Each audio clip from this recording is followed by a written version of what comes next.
యెమెన్లో మరణశిక్ష పడిన నిమిషప్రియ కేసు రోజుకో మలుపు తిరుగుతోంది.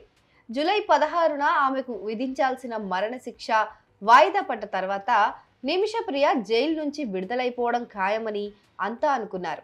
కానీ అలాంటిదేమీ జరగలేదని భారత ప్రభుత్వానికి చెందిన ఓ అధికారి తెలిపినట్లు ఏఎన్ఐ వార్తా సంస్థ తెలిపింది.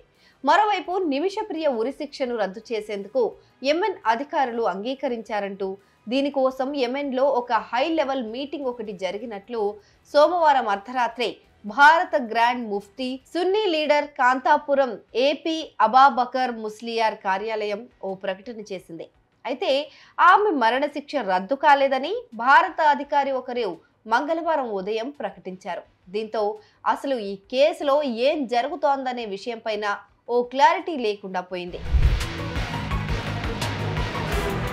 నిమిషప్రియ ఉరిశిక్ష జూలై 16న అమలు కావాల్సి ఉండగా అనుకోకుండా ఈమె మరణశిక్ష వాయిదా పడింది. ఇక అప్పటి నుంచి ఈ కేసులో రోజుకో వార్త పుట్టుకొస్తోంది.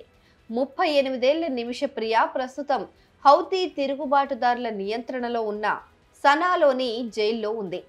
నిజానికి భారత్కు యెమెన్కు మధ్య దౌత్య సంబంధాలు లేవు.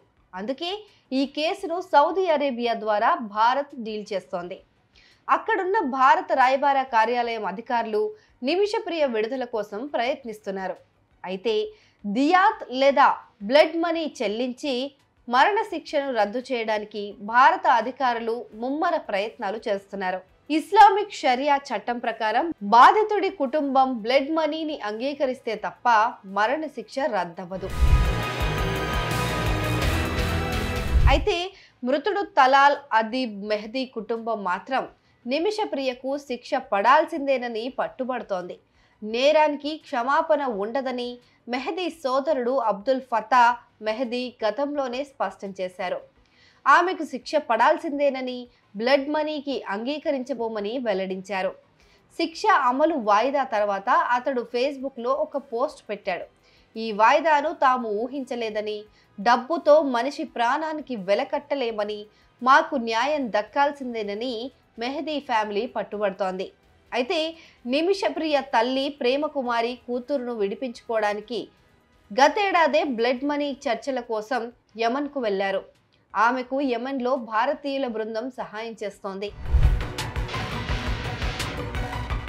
ఇక ఇటు నిమిషప్రియను భారత్కు తిరిగి క్షేమంగా తీసుకొస్తామని ప్రజాశాంతి పార్టీ వ్యవస్థాపక అధ్యక్షుడు డాక్టర్ కేఏ పాల్ అంటున్నారు. భారత గ్రాండ్ ముఫ్తీ సున్నీ లీడర్ కాంతాపురం ఏపీ అబాబకర్ ముస్లియార్ ఎలా అయితే ప్రయత్నాలు చేస్తున్నారో తాను కూడా ప్రయత్నిస్తున్నానని కేఏ పాల్ చెప్పుకొచ్చారు. 2 రోజుల క్రితం ఓ వీడియో కూడా షేర్ చేశారు. ఇందులో నిమిషప్రియను వదిలేయాలి అని కోరుతూ ఆమె భర్త థామస్, కూతురు మిషేల్ అక్కడి ప్రభుత్వాన్ని అభ్యర్థిస్తున్నట్లు ఉంది. వారితో పాటు కేఏ పాల్ ఇతరులు కూడా కనిపించారు. ఇప్పటికైతే భారత ప్రభుత్వ అధికారులు చెప్పినట్లు నిమిషప్రియ ఉరిశిక్ష రద్దు కాలేదు. మరి ఆమెకు రద్దయిన ఉరిశిక్ష ఎప్పుడు అమలు చేస్తారు అంటే ఆ విషయం పైన కూడా ఎవరికి వద్ద క్లారిటీ దొరకట్లేదు. ఎందుకంటే అక్కడున్న రెబల్స్ ప్రభుత్వంతో భారత్కు నేరుగా సంబంధాలు లేవు. పైగా భారత్, ఇరాన్, సౌదీతో ఇప్పటికే నిమిషప్రియ విడుదలపై తీవ్ర చర్చలు జరుపుతోంది. ఇప్పుడు నిమిషప్రియను వదిలేయలేమని హౌతీలకు చెప్పాలంటే అది ఇరాన్తోనే సాధ్యమవుతుంది. ఎందుకంటే ఇది ఇరాన్ పెంచి పోషిస్తున్న ఒక ఆర్మీ గ్రూప్. అలా అని ఇరాన్ ఉరిశిక్ష రద్దుపైన ఒత్తిడి తెస్తే వాళ్ళ షరియా చట్టాలను వాళ్లే అతిక్రమించినట్లు అవుతుందని ఎక్స్పర్ట్స్ చెప్తున్నారు. ఎలా చూసినా ఇక్కడ ఒకే ఒక దారుంది. అదే మెహదీ కుటుంబం బ్లడ్ మనీకి ఒప్పుకొని నిమిషకు క్షమాభిక్ష పెట్టడం. ఇదొక్కటే మార్గంగా కనిపిస్తోంది. మరి భారత ప్రభుత్వం ప్రయత్నాలు ఫలిస్తాయో లేదా గ్రాండ్ ముఫ్తీ సున్నీ లీడర్ కాంతాపురం ఏపీ అబాబకర్ ముస్లియార్ ప్రయత్నాలు ఫలిస్తాయో అనేది వేచి చూడాలి. ఇక్కడ మరో అంశం కూడా వైరల్ అవుతోంది. అదే మరణశిక్ష రద్దయితే నిమిషప్రియ జైలు నుంచి విడుదలవుతుందా లేదా అక్కడే జైల్లో జీవిత ఖైదీగా శిక్ష అనుభవిస్తుందా అనేది తెలియాలి. అయితే యెమెన్ ప్రభుత్వం ఎలాంటి నిర్ణయం తీసుకుంటుందని అంతా ఎదురు చూస్తున్నారు ఇప్పుడు.